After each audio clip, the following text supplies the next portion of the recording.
கருங்கல்னா கருப்பா தானங்க இருக்கணும். அது ஏன் வெள்ளை சாம்பல் நிறத்துல தெரியுதுன்னு எங்ககிட்ட வர நெறைய கஸ்டமர் கேக்குறாங்க. அதுக்கு காரணம் பிசிக்ஸும் லைட்டும் தாங்க.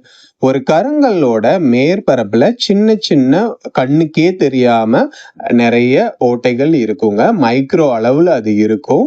அப்புறம் சின்ன சின்னதா மேடு பள்ளங்கள் இருக்கும். இது எல்லாமே நம்ம கண்ணுக்கே அந்த அளவுக்கு தெரியாது. இதுல லைட் எல்லாமே படுறப்ப நெறைய பக்கங்கள்ல அது சிதறுங்க. அதனால நம்ம கண்ணுக்கு அது சாம்பல் வெள்ளை நிறத்துல தெரியுங்க. இதே அந்த கல்லுல ஈரம் படறப்ப பாத்தீங்கன்னா, அந்த வாட்டர் அந்த ஒளிய உள்ள நெறைய அப்சர்வ் பண்ணிக்கும். அது அதிகமா சிதறாதுங்க. அப்போ அந்த கல்லுக்குள்ள சில தனிமங்கள்லாம் இருக்கும். இரும்பு, மெக்னீசியம், பொட்டாசியம் இந்த மாதிரி தனிமங்கள்லாம் அந்த கல்ல அடர்த்தியா கருப்பு நிறத்துல நம்ம கண்ணுக்கு இப்போ காட்டுங்க. இதுவே திரும்ப காஞ்சிருச்சுன்னா திரும்பவும் அதே மாதிரி வெள்ளை சாம்பல் நிறத்துல தெரியுங்க. இதுதாங்க கல்லோட பிசிக்ஸ்.